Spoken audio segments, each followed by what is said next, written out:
Hi, I'm Arielle Brackett. I'm a jeweler, metalsmith, and mixed media artist living in Portland, Oregon. Thank you so much for joining me today. I look forward to sharing my art practice with you.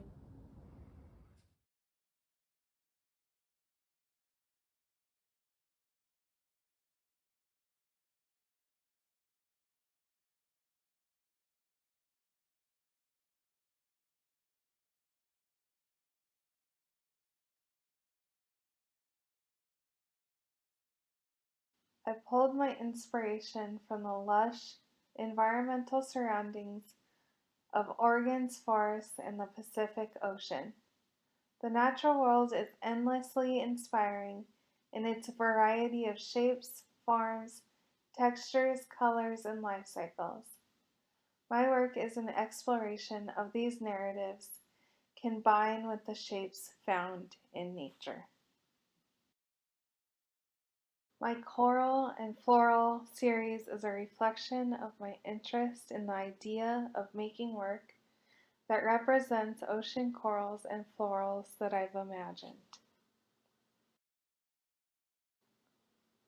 I use the CUTTLEBONE casting for the majority of my texture, and it's important to me as a conceptual metalsmith to use a casting method that also derives from nature.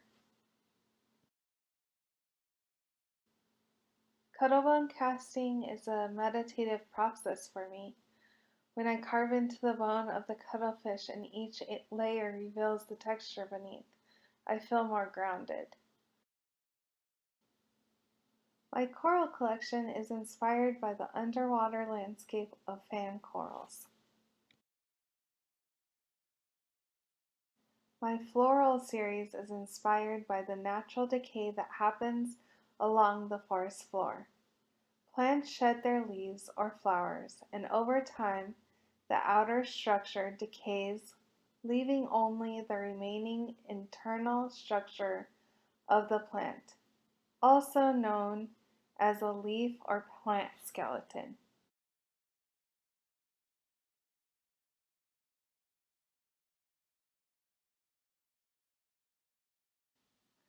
The lace-like structures embody the shape of its original form, but nothing else.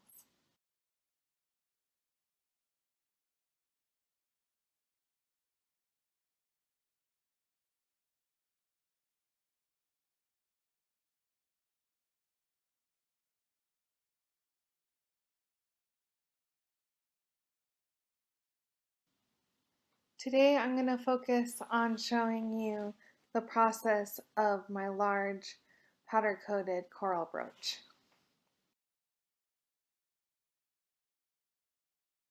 Here's what CUTTLEBONE looks like. This is what a CUTTLEBONE looks like after you cast inside of the mold that you carve. Once I have picked out my bone, I cut it in half with my jeweler's saw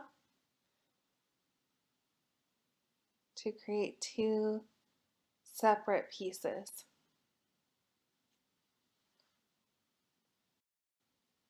I then take each side and sand them flat on sandpaper to create a light tight mold.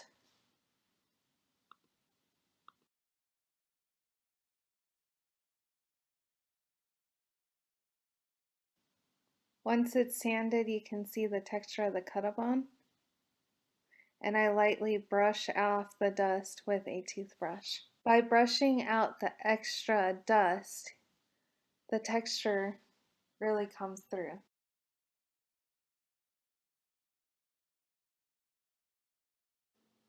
I then put the two sides of the CUTTLEBONE together to make sure they're flat, and I draw a line indicating where the two CUTTLEBONE don't overlap so I know where to carve.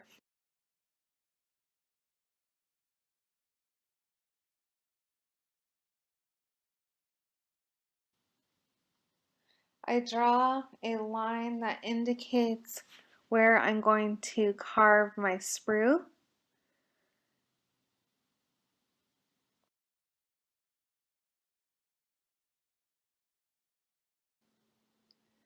I then create my sprue by carving into the tops of both halves of the cuttlebone. I then use a flat dental tool to lightly carve into the surface of the bone. I carve lightly because the material is very soft and can easily get thicker than I would like. I create this form so that I can cast an entire sheet of cuttlebone texture in metal.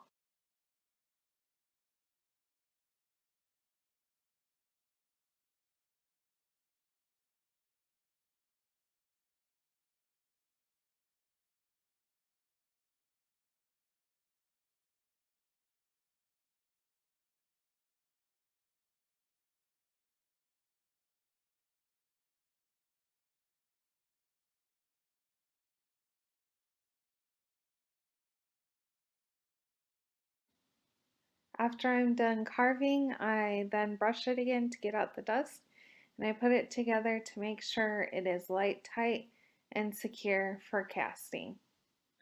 I'll make any minor adjustments by carving a little deeper into the surface of the cuttlebone. I will brush out the dust one last time before putting the cuttlebone together and making sure all the adjustments have been made that are needed. I then use masking tape to securely seal the cuttlebone mold that I have just carved.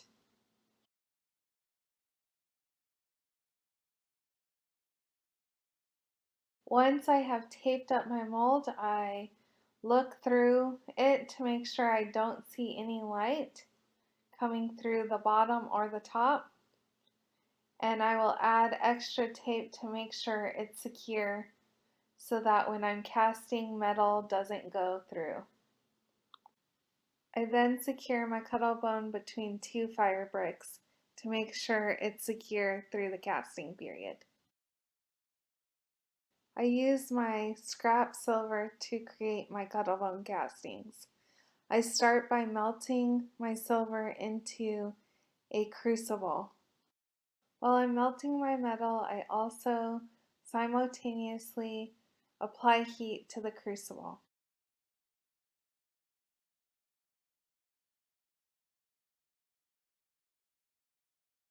When my metal becomes more molten, I move around the crucible to make sure there are no pieces in there that have not been melted and will inhibit my casting process.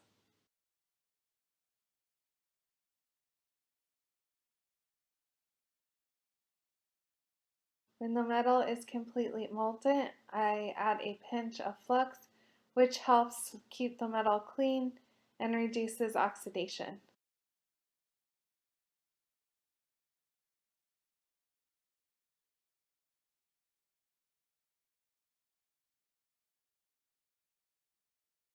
I continue to heat the metal and pour at the same time into my cuttlefish bone. I then let my casting air cool for a few minutes to prevent cracking. Once it's air cooled for several minutes, I go ahead and use the tongs to quench the casting inside a bucket of cold water. I then remove all of the masking tape to reveal my casting.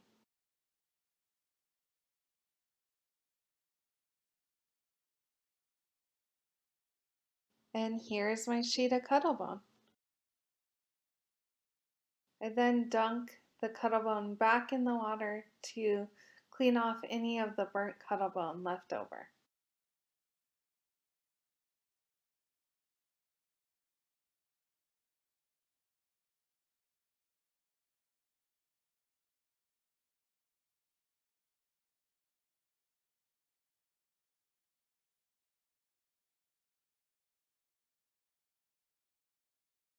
I then cut off my sprues, and here I have my cuttlebone sheet. I then map out where I'm going to cut and drill holes into the cuttlebone. I then go ahead and pierce out my design in the CUTTLEBONE using a jeweler's saw. I then use a needle file to clean up all of the shapes that I have cut out. I then cut out the form out of the CUTTLEBONE sheet. I then use my flex shaft and rubber wheel to smooth out any sharp edges. Once I have my desired form, molds and casts are made.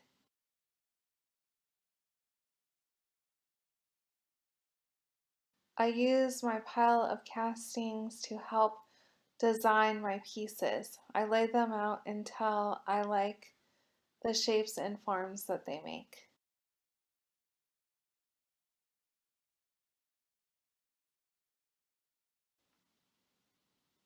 After the design process, I grind the castings and clean them up and prepare them for soldering.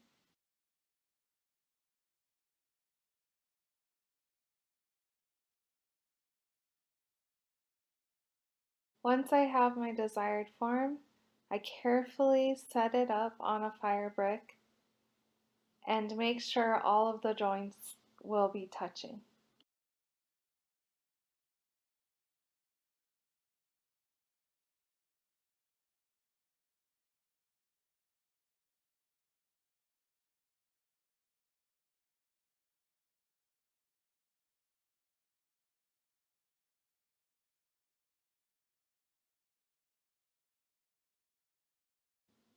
I use hard solder and a soldering pick to apply solder to each solder joint and then flow the solder to secure the shapes together.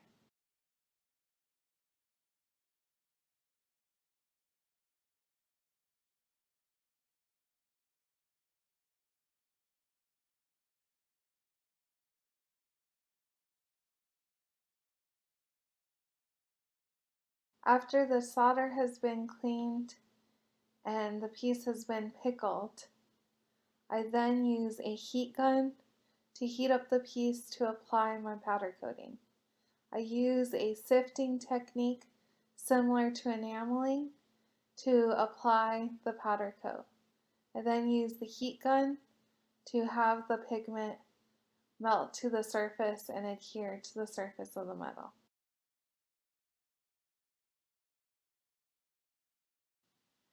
After applying several layers of powder coating as a base, I'll use other colors to create a more dynamic piece. Once I have sifted my powder coating pigment onto the piece, I then lay it on a cookie sheet and bake it in an oven to cure the paint for 10 to 15 minutes. This is what my work looks like after the powder coating has been cured. And now it's ready to wear.